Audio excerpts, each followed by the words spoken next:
It is difficult to take the risk of knowing. Knowing disturbs people, frightens them.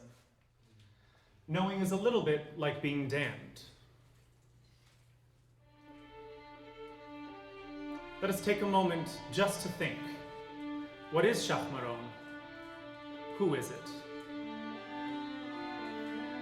What did its resplendent portrait express as it roved for centuries, from the whitewashed mud brick walls of village coffee houses to the cafes of all the backcountry provinces?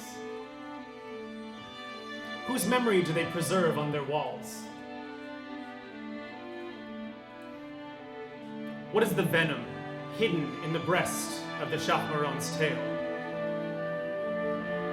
It is the venom that has spread from mouth to mouth for 1,000 years, with the lingering taste of a fairy tale.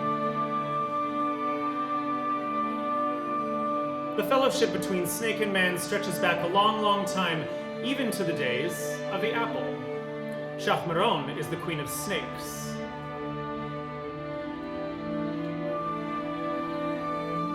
It is the snake who is noble in this tale, and capricious, and man is capricious in the climate of this tale.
Long, long ago, at a date that we either do not know or do not wish to make known, there was a man named Thutmose.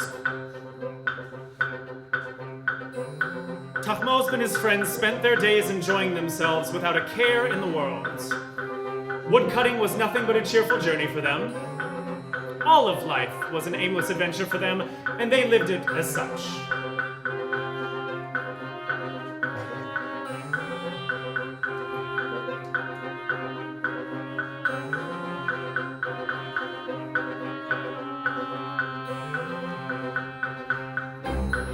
On a day just the same as any other, they headed for the forest hills. A small cave hidden amongst dark branches caught Thutmose's eye, its mouth veiled by lush vegetation. His friends ran into the cave a step behind him. Eventually, they encountered a marble surface. When they tugged all together and lifted the lid, they discovered a great well of honey. This well of honey that they had found was their secret, shared among them. The days ran into weeks, the weeks into months, until one day the bottom of the well that they had thought bottomless began to appear. Thutmose climbed down the rope they had tied to his waist for the last time, hand over fist, as he always did. Except this time, after he'd filled the last tins and sent them up to his friends, they gathered up the rope they'd sent down, closed the marble lid of the well, and left Thutmose there, abandoned him to his fate.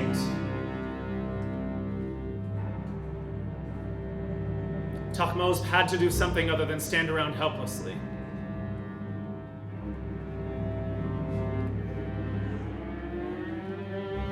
It was much later when he caught sight of a light the size of a pinhead in one of the walls.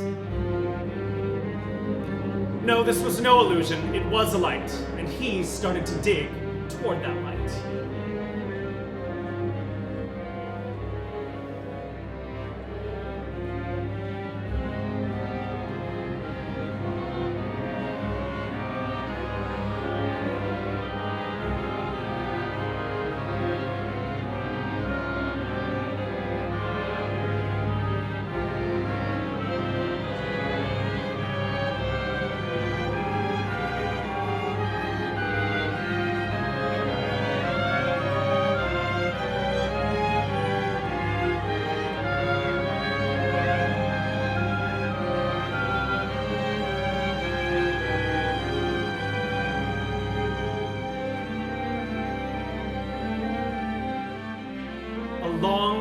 wide gardens stretched out before him as far as the eye could see. It was a fairy tale land, this place. The place he stepped into was the land of Shāhmāran. He would only understand this later, however. All of a sudden, the air was filled with colorful trails of smoke, each tracing a delicate and cloudy rainbow, then fading and disappearing within the chalk-white fumes.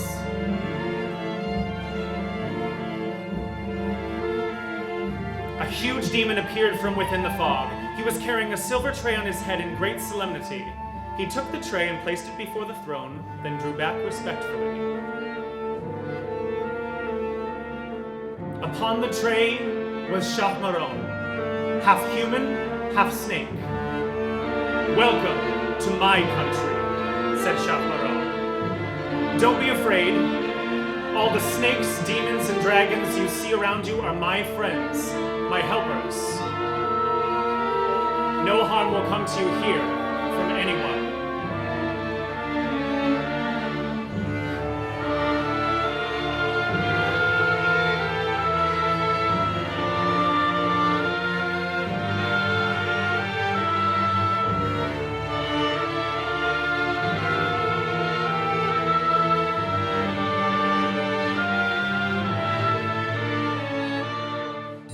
"But mankind betrays," said Shāhmāran. "For this reason, not even a single person must know of our place. They must not share in our secret. You came here as a result of a betrayal. Your path was ultimately defined by wrongdoing."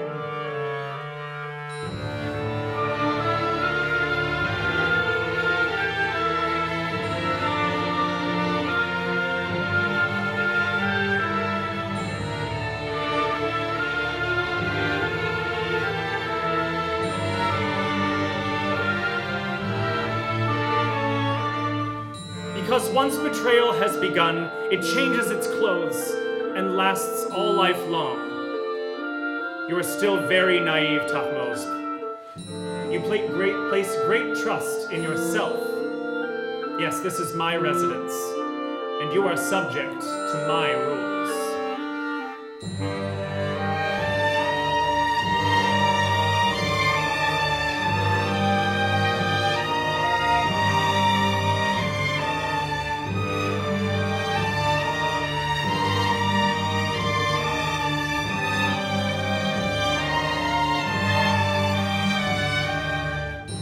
Thutmose understood that Shāhmāran would keep him a while longer, would not set him free easily.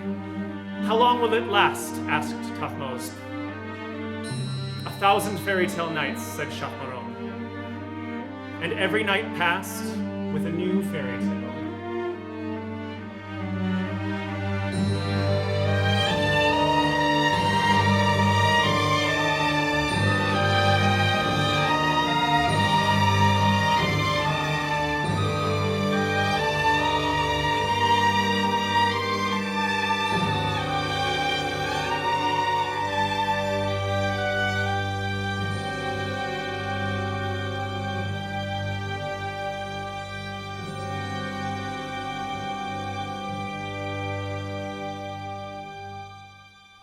One day, Thutmose said,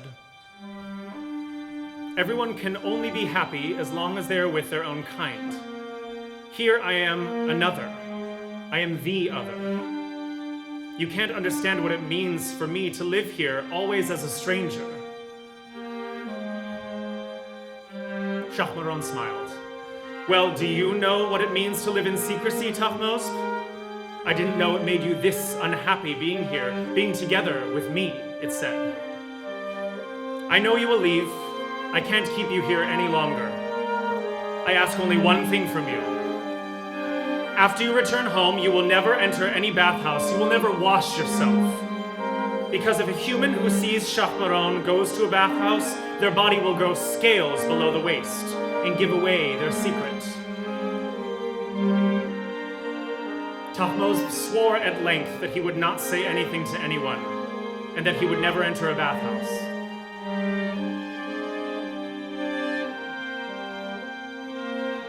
After he had gone, Shāhmāran wept for a long, long time.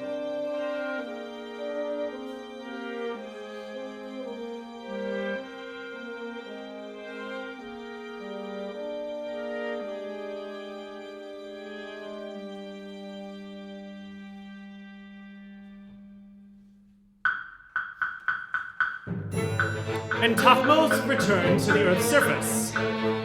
Every day he would see to the daily chores, work, rest, read. At the same time, he remembered with longing the magic of 1,000 fairy tale nights spent in Shāhmāran's castle. After returning to the earth's surface, his life had grown colorless and dim. One of those days, the Sultan of the land, Khosrow, was struck by a severe and incurable illness. The vizier was a sorcerer, learned in the science of sand gazing, and his name was Shāhmāran. Vizier Shāhmāran knew the only cure to this disease's affliction was the flesh of Shāhmāran. All at once, a great hunt for Shāhmāran began in the country. In a small hut across the town, Thutmose lived a tiny, suffocated, colorless life far away from everything. The Sultan's armed guard had come to Thutmose's doorstep. He escaped to nearby villages at first, then more distant ones, until one day they got a hold of Thutmose and sent him to a bathhouse. Thutmose told them he had never met or seen Shāhmāran. He was objected to humiliations, the most unendurable tortures. And eventually he began to lose his strength to resist and withstand, and began to come quietly undone. He began to search for grounds to justify himself in his own eyes, so that he could tolerate himself, render himself in the right. If I don't tell them, surely someone else will, somehow, he said.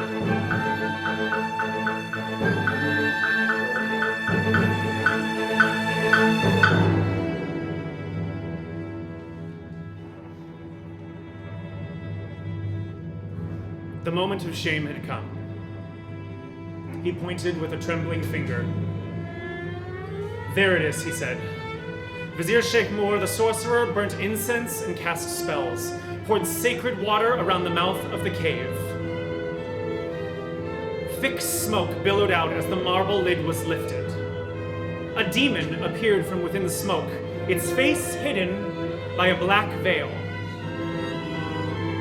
Upon the silver tray, atop its head, lay Shāhmāran, casting angry and offended looks. Vizier Shāhmāran reached out to grab a hold of Shāhmāran. "Don't touch me," said Shāhmāran. "I warn you, do not touch me, or else I will bite you and poison you. Thutmose will take me. I will leave this place in his arms." Then Shāhmāran turned to Thutmose. "I told you, Thutmose, mankind betrays."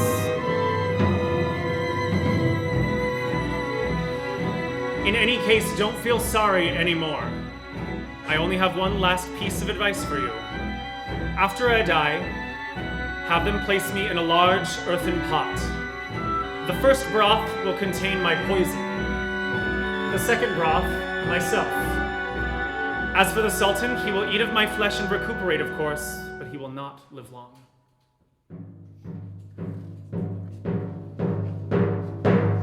When they arrived at the palace, the wide doors split open. A great bonfire had been lit in the courtyard. A great fire was waiting. Shāhmāran's body was laid within a deep, wide earthen pot. It was a corpse now. Hundreds of people had watched as it was murdered.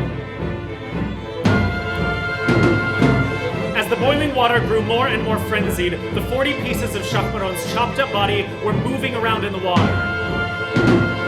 Every piece that surfaced with the water's boiling would begin to speak and tell of its magical powers.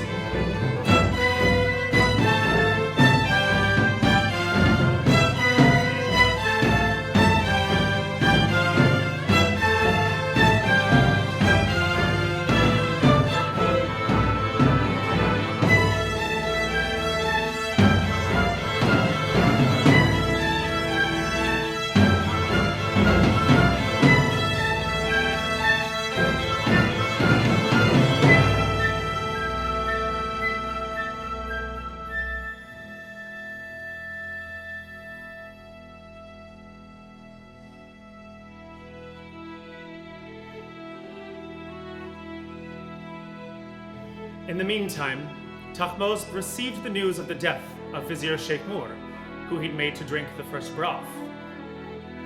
The second broth that Thutmose drank, however, gave him an inner tranquility and wisdom.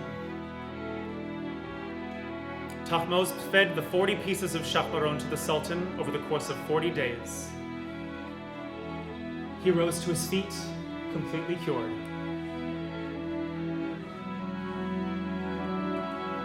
Thutmose left the city, destined for faraway mountain paths, wildernesses, the adventures of the wandering dervish.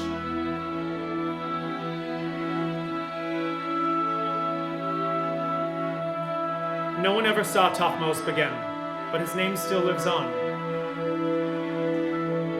There are many rumors as to his fate.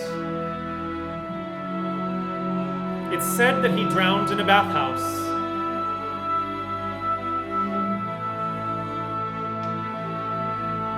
The very bathhouse where he had first bathed.